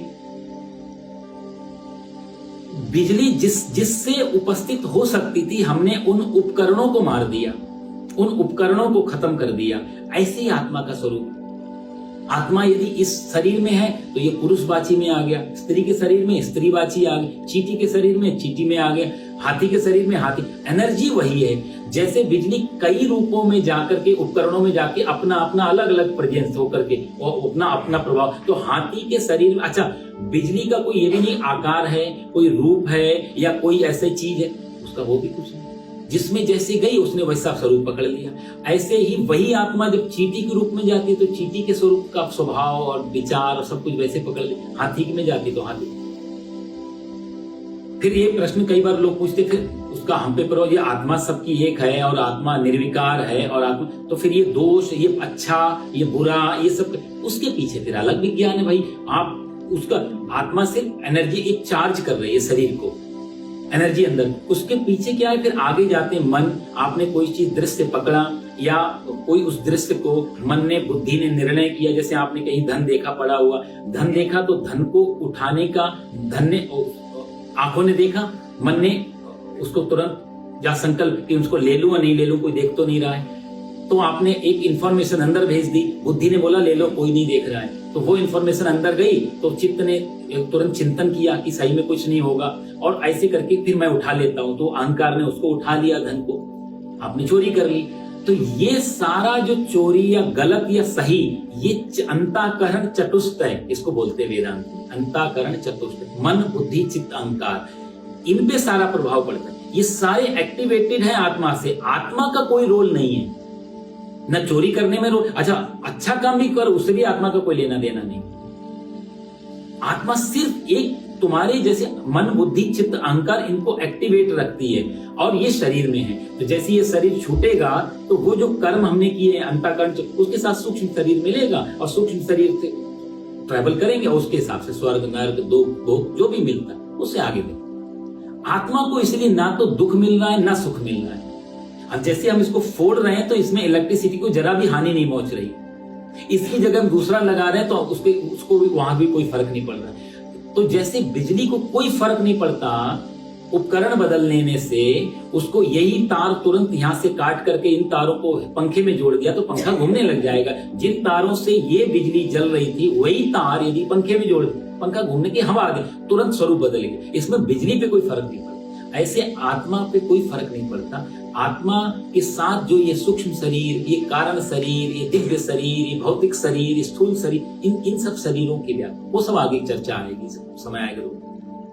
तो ये सारा सुख दुख, ये जितनी भी चीजें हैं, ये सब अंतःकरण और हमारे शरीरों के साथ होती। शरीर अलग अलग मिलते हैं, मृत्यु के बाद में दूसरे शरीर मिलते हैं। उन शरीरों से कोई यातना शरीर होता है तो नरक आदि भोगना पड़ता है, दिव्य शरीर होता है तो तेतम भुक्त्वा स्वर्ग लोकम विशालम क्षीणे पुण्य मर्त्य लोकम विशंति। भगवान आगे कहेंगे कि यदि आपने अच्छे कर्म किए हैं तो अच्छे स्वरूप लेकर दिव्य शरीर आप स्वर्ग का सुख भोगो आराम से। भाई जो एफडी कराई उसका भोगना तो पड़ेगा, सुख भी भोगना ही पड़ता है, दुख भी भोगना ही पड़ता है। कोई सोचे कि नहीं सुख को भी भोग कहाँ है, वो आपको भोगना पड़ेगा, बिना भोगे सुख भी नहीं कटता। अच्छे कर्म को भी भोगना पड़ता है साहब। ज्ञान का मतलब होता है जहां अच्छा और बुरा दोनों कर्म समाप्त कर दो तब मुक्ति मिलती, नहीं तो मुक्ति नहीं मिलती। आप सारे जीवन मोरल बने रहे, अच्छे बने रहे, जेंटलमैन, तो आपने एक अच्छे कर्तव्य जो किए उसका अच्छाई भी आपको भोगना पड़ेगा। वो उसके रूप अलग है, स्वर्ग मिले या अच्छे श्रीमंत परिवार मिले या बहुत अच्छी हेल्थ मिले, वो सब अलग पक्ष, लेकिन भोगना दोनों पड़ता है। एक महात्मा जी हुए तो वो कह रहे थे कि भगवान यदि मैं नहीं खाऊंगा तो कि मेरे भाग्य में होगा, तो भगवान मेरे को जबरदस्ती खिला देगा। तो महात्मा जी बोले वो बिल्कुल आपको, यदि आपके भाग्य में है तो मार मार के आपको खिलाया जाएगा। मैं नहीं मानता इस चीज को, मैं नहीं खाऊंगा तो कैसे खिला दे। महात्मा बोले तो ट्राई कर लो। वो आदमी बेचारा बड़ा नास्तिक था, वो बोला ठीक है मैं आज ही ट्राई करता हूँ, यदि ऐसा हो गया तो मैं आपका चेला बन जाऊंगा, और नहीं हुआ तो फिर आप ये झोला माली, ये सब माला झोली सब हटाओ। ठीक, शर्त लग गई था, वृंदावन का क्षेत्र था। वो आदमी चला गया जंगल में जाकर के, और अंदर एक पेड़ के ऊपर जाके बैठ गया। बोला देखता हूँ मेरे भाग्य में खाना होगा भी तो मैं नहीं खाऊंगा, देखता हूँ कैसे कौन मार के खिलाता है मेरे को।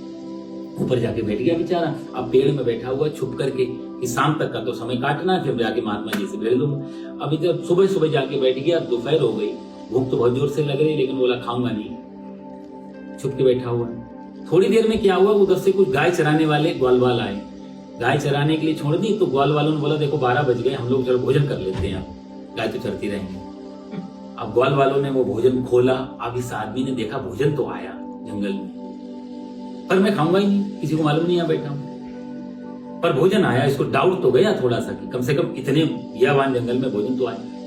बैठा रहा, नहीं पता लगा। अब ग्वाल वालों ने अपना खाना जैसे ही खोला, उतनी देर में कुछ पता लगा घोड़े आ रहे थे, कहीं से घोड़ों की आवाज सुनी तो एक आदमी ने बोला, अरे भैया वो तो डाकू आ रहे हैं उधर से, भागो यहाँ से, नहीं तो मार देंगे। सारे ग्वाल वाल खाना वैसे के वैसे छोड़ के भाग गए।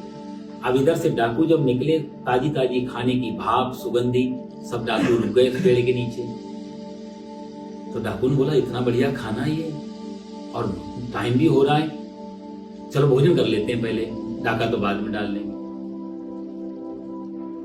सारे लोग वहां उतर गए घोड़े से, और जैसे ही भोजन करने का भाव आया, तैयारी की, तो डाकू का सरदार वो वृद्ध था, उसने बोला, सुनो, इतने भरे जंगल में ताजी भोजन कहां से आएगा? किसी न किसी ने हमको मारने की साजिश की है, इस भोजन में जहर हो सकता है, ढूंढो, इधर ही कहीं होगा रखने वाला। अब घबराया बेचारा,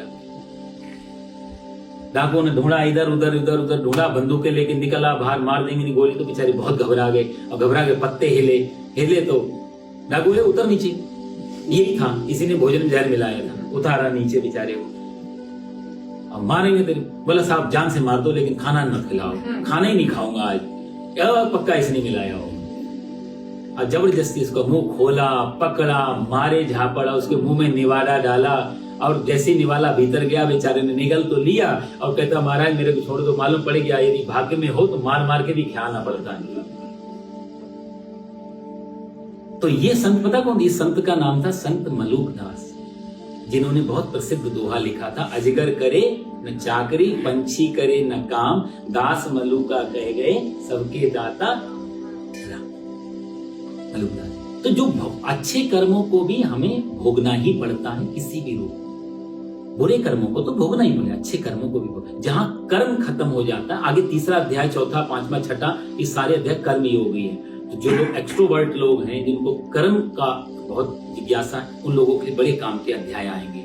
ये तो शुद्ध ज्ञान योग का अध्याय है, बड़े मीठे अध्याय है। कर्म की व्याख्या भगवान ने बहुत अच्छी तरीके से की है उसमें। खैर, तो यहाँ भगवान ही कहना चाहते हैं कि जहां दोनों कर्म खत्म हो जाते हैं, वहां पर मुक्ति का द्वार खुलता है। लेकिन सत और असत, इन दोनों की व्याख्या करते हुए भगवान कहते, असत अविनाशी तू तद विद्धि अविनाशी, तो उसको जान जिसको एन सर्व में, जिसमें सारा संसार, जिसमें एक वेदांत में एक श्लोक आता, ओतम प्रोतम, प्रहलाद की कथा में भी भागवत में आता है, जब प्रहलाद प्रसंग, ओतम प्रोतम पद पटवद्यत्र विष्णु। ये विष्णु कौन है? बोले, इस संसार में जैसे ये सॉल बनी है ना, अब ये ताना, एक धागा ऐसे गया है, एक धागा ऐसे गया है, तभी तो ये सॉल बन पाई। कोई भी कपड़ा बनाना हो, एक को बोलते हैं ताना और एक को बोलते हैं बाना। तो ताना बाना है ये, इसमें क्या है कि दिख रही है शॉल, पर है एक्चुअल में ये कपास। तो कपास तत्वदर्शी बोलेगा कौन है? बोले ये कपास है। अज्ञानी व्यक्ति कौन बोलेगा? शॉल है, सुंदर है, अच्छी, वो कहेगा सुंदर और सुंदर क्या, तो कपास ही तो है।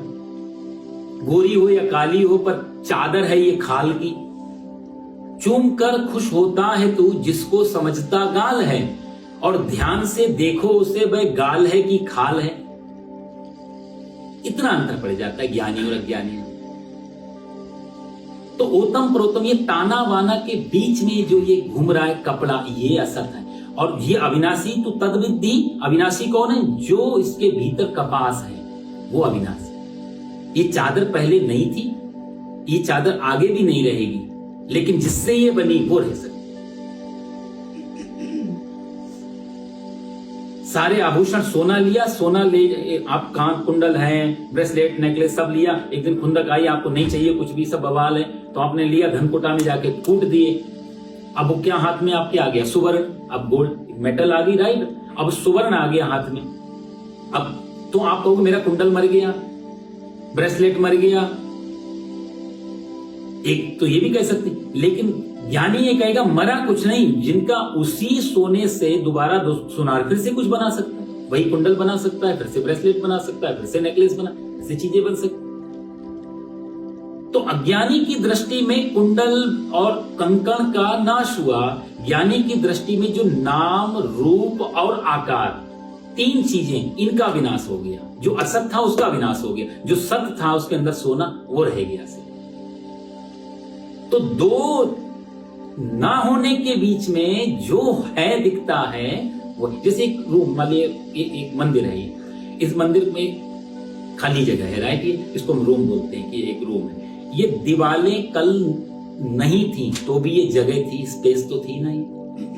अभी दीवारें बन गई तो हमने इसको एक रूम बोल दिया। ये इंग्लिश का शब्द है रूम। रूम का मतलब कमरा नहीं होता, रूम का मतलब होता खाली जगह, राइट। तो खाली जगह जो है, ये खाली जगह सदा से, रूम सदा से था। हमने रूम के चारों ओर दीवारें बना दी तो एक आकार दे दिया। वो आकार आज है, कल नहीं रहेगा, चेंज हो जाए, रेनोवेट हो जाए, कुछ और आकार पकड़ ले, लेकिन ये खाली जगह को नहीं हटाया जा सकता। दृष्टि, ज्ञानी की दृष्टि में, जैसे कि दो इसी रूम में अभी दो चीजें, दो कुर्सियां रख दी तो हम कहेंगे देखो खाली जगह के बीच में दो कुर्सियां हैं। ये अज्ञानी की भाषा है कि खाली जगह थी, वहां हमने दो कुर्सियां रख दी, तो दो कुर्सियां खाली जगह में, दो कुर्सी। ज्ञानी कहेगा कि दो खाली जगह में दो कुर्सियां हैं, या कुर्सियां जो रखी गई, जो दो कुर्सियों के बीच में जो खाली जगह है, दो कुर्सियों के बीच में जो खाली जगह है वो एक अज्ञानी देखेगा, पर खाली जगह में दो कुर्सियां हैं ये ज्ञानी देखेगा। आप बात पकड़ पा रहे हैं? दो चीजें रखी हैं, इसके बीच में खाली जगह है। तो हमने क्या पदार्थ को देखा कि दो पदार्थों के बीच में खाली जगह आई, लेकिन ज्ञानी कहेगा खाली जगह तो पहले से थी, सिर्फ खाली जगह में दो कुर्सी आ गई। वो खाली जगह को देखेगा जो सदा से है, सत पे, अविनाशी तु तद्विद्धि। कौन ज्ञानी देखता है कि अविनाशी तु तद्विद्धि, ये खाली जगह में, ये परमात्मा में सारा जगत व्याप्त है। जो इस बात में येन सर्वमिदं ततम, सारा जिसमें व्याप्त है वो उसको देख रहा है, और हम लोग खाली जगह में कुर्सी देख रहे हैं। वो जगह, वो खाली दो कुर्सियों के बीच में खाली जगह देख, इतना ही अंतर। तो दीवारें आज हैं, कल नहीं भी हो सकती हैं, लेकिन दीवारों के बीच में जो खाली जगह थी ये सदा से थी। उसको भगवान यहाँ कैसे, अविनाशी तु तद्विद्धि, और येन सर्वमिदं ततम विनाशमव्ययस्यास्य न कश्चित् कर्तुमर्हसि। इसका अविनाश और इसका कभी विनाश। आप दीवारें हटा दो, छत हटा दो, फर्श हटा दो, लेकिन जगह को आप कैसे हटाओगे? वो तो सदा से बनेगा। शरीर हटा दिया, इसलिए जब सिकंदर ने कहा ना उससे कि सन्यासी से कि तुम मेरे साथ ग्रीक चल, नहीं तो मार देंगे, तो सन्यासी बोला तुम भी मारो, तलवार निकालो, और मैं भी देखूंगा और तुम भी देखना, ये धड़ से ये गर्दन अलग हो रही है। जैसे तुम देखोगे कि धड़ से गर्दन अलग हो रही है, ऐसे मैं भी देखूंगा कि धड़ से गर्दन। ये कभी सुना नहीं था सिकंदर, ऐसा कैसे कि तुम भी देखो, मैं भी। वो उसी की बात, अविनाशी तु तद्विद्धि। तुम भी इस शरीर को मरते हुए देखोगे और मैं भी इस शरीर को मरते हुए देखूंगा। अविनाशी तु तद्विद्धि, और इसका कभी ना कश्चित् कर्तुमर्हसि, इसका कभी कोई विनाश नहीं हो सकता। और साफ अविनाशी का मतलब एक ये भी हो जाता है, जैसे कि विनाशी का और ये जो असत का, इन दोनों का एक ही भाव है। सत का और अविनाशी का दोनों का एक ही मतलब है। जिसकी कभी शुरुआत होती है, जिसका कभी मध्य होता है, जिसका कभी अंत होता है, वो हो गया असत या नाशी। जिसकी कभी कोई शुरुआत ना हो, जिसका कभी कोई मध्य ना हो, जिसका कभी कोई अंत ना हो, वो हो गया सत या अविनाशी। ये फर्क हो। जैसे दवाइयां हम लोग लेते हैं, एक मैन्युफैक्चरिंग डेट होती है, एक उसकी एक्सपायरी डेट होती है। इस शरीर को भी एक मैन्युफैक्चरिंग डेट है, एक एक्सपायरी। इसका बीच का हिस्सा भी आता है, इसकी शुरुआत भी आती है, इसका अंत भी आता है। लेकिन इसके पीछे जो चीज है, ना उसका शुरुआत है ना उसका मध्य। जिसकी शुरुआत भी नहीं उसका मध्य कैसा होगा, जिसका मध्य नहीं उसका अंत भी कभी नहीं हो सकता। आगे के श्लोक में भगवान इसी को और भी अच्छी तरह करेंगे। अगला श्लोक एक और ले लेते हैं, 5 मिनट के लिए। अंतवन्त इमे देहा नित्यस्योक्ता शरीरिणः अनाशिनो अप्रमेयस्य तस्मात् युध्यस्व भारत। एक 19 मिनट, ये इसी का कड़ी है। य एनं वेत्ति हन्तारम्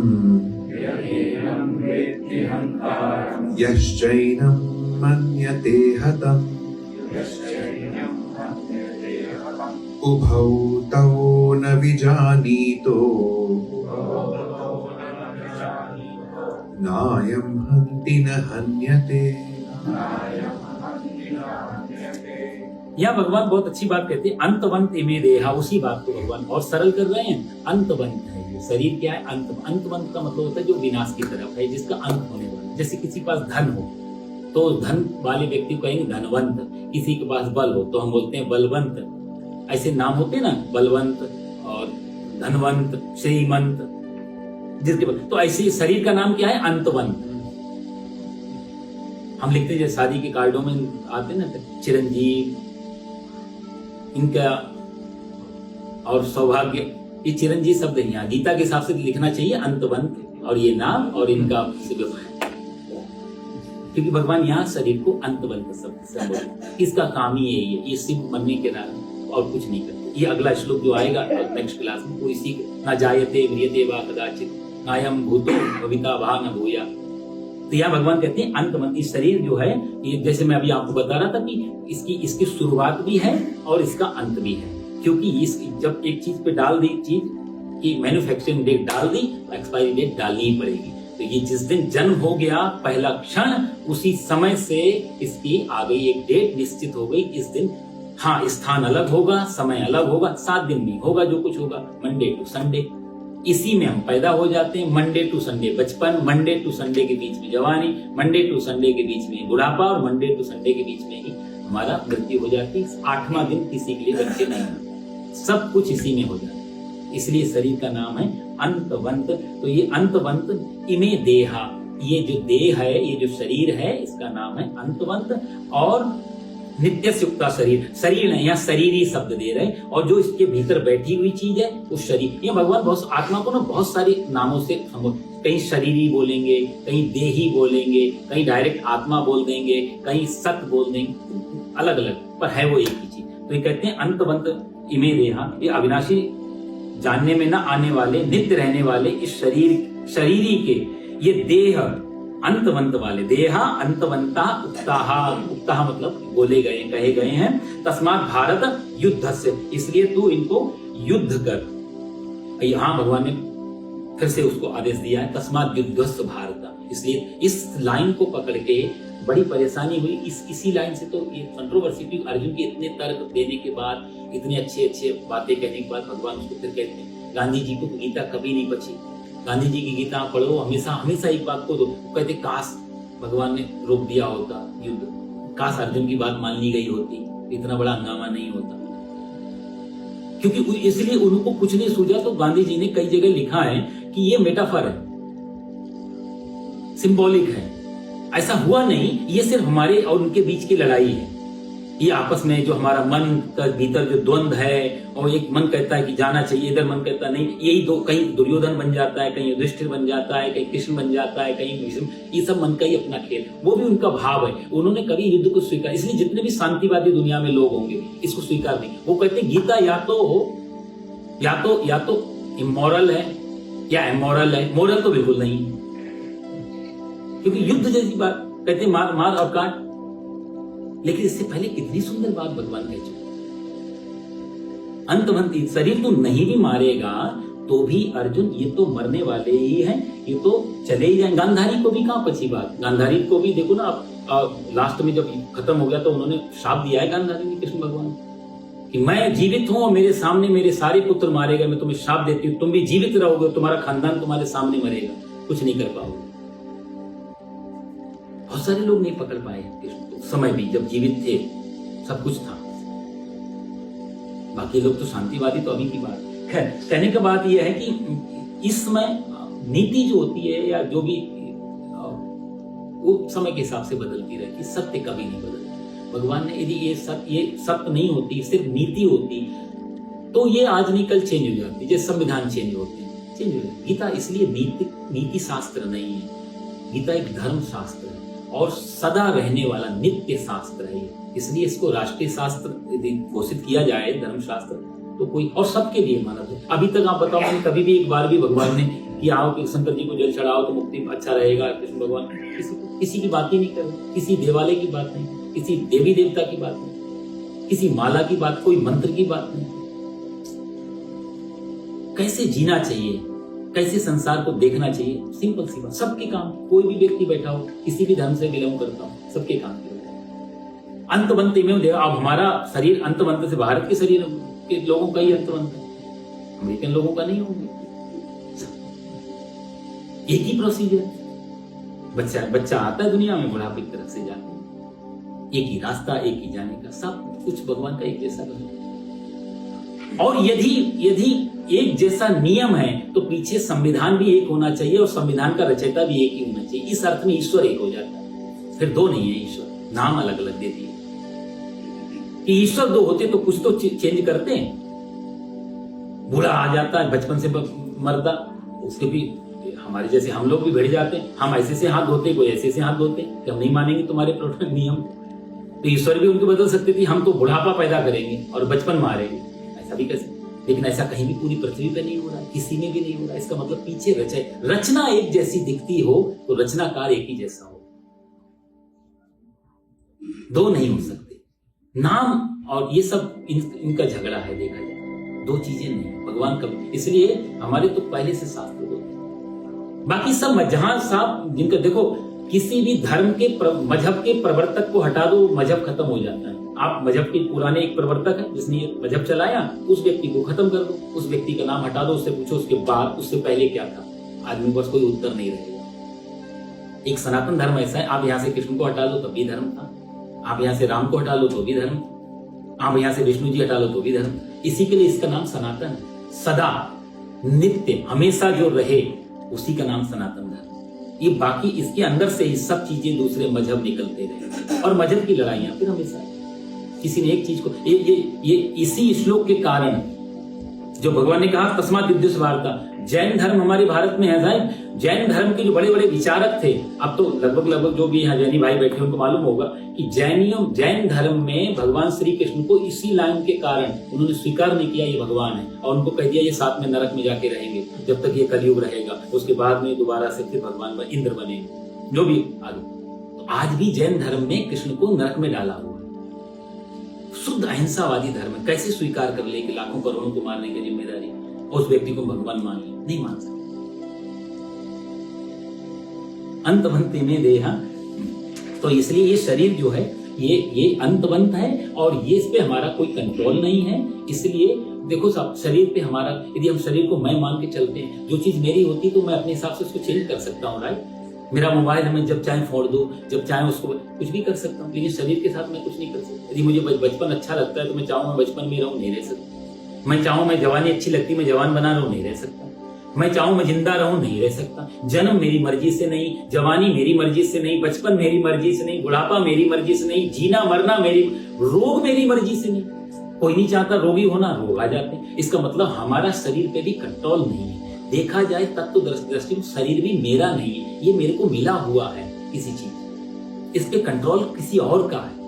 हाँ ठीक है, इस घर में जैसे होटल के कमरे में रहते हैं तो होटल के एक मान मर्यादा, उसकी चीजों को व्यवस्थित रखा, आप रह लो, छत मिल गई, दीवारें मिल गई, चारों तरफ से आपकी प्राइवेसी आ गई, आप रहे। पर आप सोचो मेरा हो गया तो मैं तोड़ू फोड़ू, जो मैंने किराया भरा है तो वो क्राइम हो जाता है। इसलिए इस अर्थ में जो अर्जुन कह रहा था कि इनकी इससे अच्छा तो कि मैं मर जाऊं, जो उसने पहले अध्याय में कहा, इनको मारने से अच्छा मैं मर जाऊं, उसी अर्थ में भगवान कहते हैं कि वो भी एक आत्महत्या भी एक क्राइम है। वैसे तो आत्महत्या हो ही नहीं सकती, क्योंकि कौन मरता है कौन मारता है, कोई होता ही नहीं मरने में। लेकिन आत्महत्या का विचार भी क्राइम हो जाता है, क्योंकि आपकी जो चीज नहीं है आप उसकी हत्या भी नहीं कर सकते।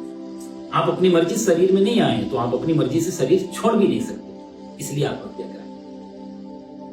तो शरीर पे हमारा कोई नियंत्रण नहीं। आगे भगवान ने इसी बात को फिर और इसी सीखो, फिर इसके बाद पूरा दिशा भगवान की चेंज हो गई अगले, या एनम वेति हंतारम यष्टैनम मन्यते हतम। और इसलिए जो मनुष्य इस अविनाशी को मारने वाला मानता है, हंतारम हंता मानता है या हंती मानता है, दोनों, हंती ना हन्यते, जो ये मानता है कि मैंने हंता मतलब मैं इसको मार दूंगा ऐसा, और जो ये सोचता है ये मर गया या मारा जाता है या मर जाएगा, ये दोनों लोग उभौ तौ ना विजानीते, तो दोनों लोग इसको नहीं जानते, क्योंकि ये ना तो मारा जाता है ना ही मरता है। और यहां भगवान ने 19वें श्लोक में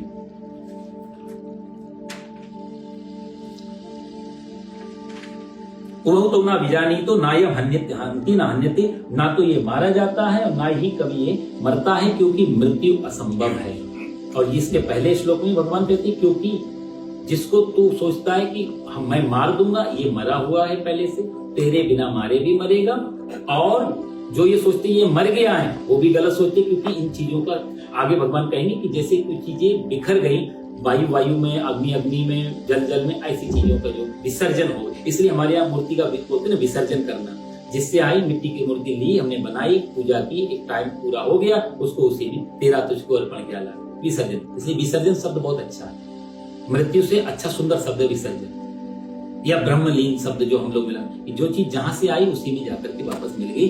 अनासनो अप्रमेय, अप्रमेय से ये भी शब्द बहुत अच्छा है। अप्रमेय शब्द जो है थोड़ा वैधानिक है, इसी शब्द को कह के फिर मैं वाणी को विराम देता हूँ। अप्रमेय जो शब्द है उसका वो आत्मा परमात्मा वाची है।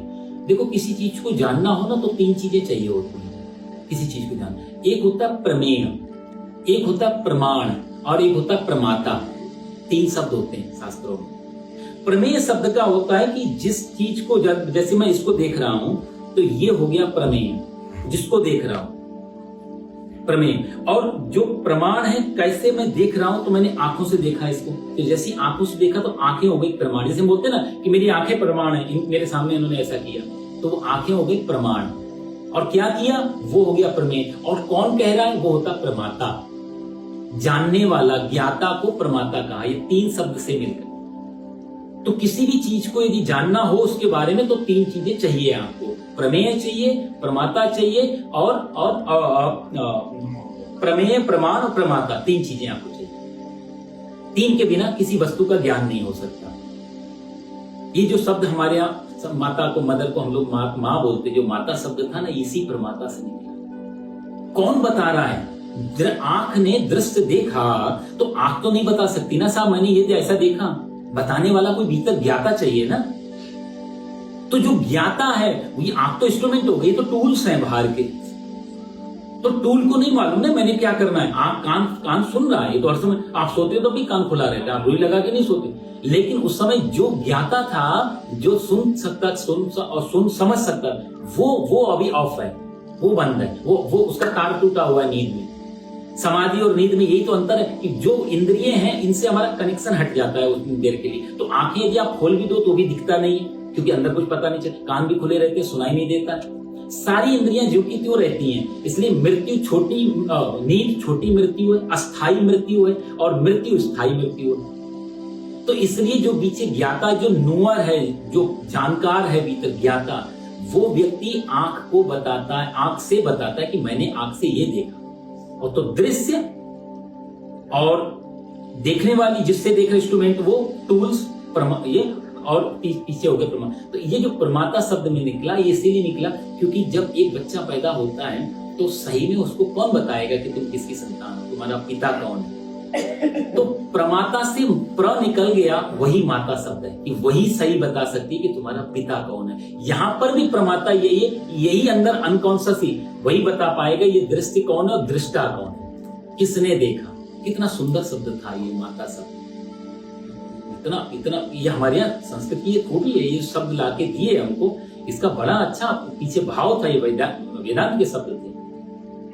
वही एक ऐसी स्त्री है जो आपको सही बता सकती है कि आपका पिता कौन। तो ये अंदर जो आत्मा है यही परमात्मा के बारे में, बाहर से तो सिर्फ सूचनाएं मिलती है। कौन जानेगा? यही आत्मा जानेगी कि मैं किसका अंश हूं। जैसे शरीर किसका अंश है ये माता बताएगी, और मैं किसका अंश हूं ये प्रमाता बताएगा पीछे। तो ज्ञान जब भी होता है वो अंदर से होता है, वो कोई बाहर से तो सिर्फ सूचनाएं नहीं। शास्त्र प्रमाण है, शास्त्रों को प्रमाण कहा गया, सिर्फ प्रमाण है। लेकिन आपको शास्त्रों से कैसे लेना है, आप क्या उसका अर्थ निकालते हैं, आप पे निर्भर है। तो इसलिए ये बड़े अच्छे इसमें शब्द थे। अंतवंते में रेहा नित्य युक्ता शरीर न। कोशिश की मैंने कि जितना भी सरल करके समझा पाए, क्योंकि कुछ शब्द ऐसे हैं जिनकी बहुत तोड़ नहीं सकते उनको, उन शब्दों को, क्योंकि वो उनके कुछ दूसरे इंग्लिश में या कहा जाए हिंदी में उनके बहुत शुद्ध अर्थ नहीं है। कई बार भाषा के साथ भी अन्याय हो जाता है, तो शब्दों को यदि हम बिल्कुल अलग शब्दों में ले लें तो उन शब्दों का मैच नहीं करता वो मीनिंग। इसलिए उन्हीं शब्दों में, इसलिए थोड़ी सी संस्कृत की जानकारी हो तो और अच्छा रहेगा। लेकिन भगवान ने यहाँ 19वें श्लोक तक हम पहुंचे, बहुत अच्छी चीजें, 2-3 चीजें आपको जानकारी के लिए, एक सत और असत, इन चीजों का हम लोग सत के साथ जीते हैं, असत के साथ जीते हैं, हमारा जीवन सत में जा रहा है, असत में जा रहा है, ये कैलकुलेशन। दूसरा, ये हम एक होमवर्क एक तरीके से, अंतवंते में देहा, यहाँ पर जो भी हमने दूसरी चीज इस श्लोक में पकड़ी कि जो भी चीज हम देख पा रहे हैं वो अंत, उसका शुरुआत है और उसका अंत है, वो नित्य नहीं है, वो टूटने वाली चीज है, खत्म होने वाली चीज है, जिसकी भी शुरुआत, क्योंकि हम जो भी देख रहे हैं, जो भी सुन रहे हैं, जो भी, वो शुरुआत और अंत वाली चीज है। शरीर भी अंत में आ जाता है, इसलिए ऐसा जब हम समझ में धीरे धीरे अनकॉन्शियस में जाता है तो फिर दुख खत्म होने लगते हैं धीरे धीरे, सुख नहीं आ जाता, दुख, क्योंकि पीड़ा ज्यादा परेशान करती है, तो वो दुख, वो पीड़ा धीरे धीरे शांति मिलने लगती है उससे। और फिर असत का एक बार हटा दिया, असत हट जाता है तो पीछे जो बचता है वो सत है। जैसे आपने देखा ना, वो छन्नी और एक होता है सूप, 2 चीजें भारत में होती है। सूप से वो जो गेहूं निकालते हैं या चावल, तो सूप क्या काम करता है कि सूप में जो अच्छा है वो सूप में रह जाता है, आप लोगों ने देखा होगा ना सूप, और जो वेस्ट है, जो काम कर, वो बाहर फेंक देता है सूप। एक होती है छलनी, छलनी में आटा छानने वाली, राइट, तो उस छन्नी में या चाय छानने वाली, उसमें जो वेस्ट है वो उसमें रह जाएगा और जो अच्छा है वो नीचे गिर जाएगा। हम दोनों ही 2 टाइप के लोग हैं, हम कौन सा छलनी है या सूप है, हम सत को पकड़ के रख रहे हैं और असत को गिरा रहे हैं, या हम असत को रख रहे हैं, सत को गिरा, या सत को रख रहे हैं और असत को, छलनी बनना है या सूप बनना है, ये इस श्लोक का मेन भाव है। आप विचार करें अपने जीवन में, जो जो हम कर रहे हैं वो सूप का काम कर रहे हैं या छलनी का काम कर रहे हैं। सर्वे भवन्तु सुखिनः, सर्वे सन्तु निरामया, सर्वे भद्राणि पश्यन्तु मा कश्चित् दुःख भाग् भवेत्। ओम शांति शांति शांतिर्भवतु। बोलो सच्चिदानंद भगवान की, गीता माता की। परित्राणाय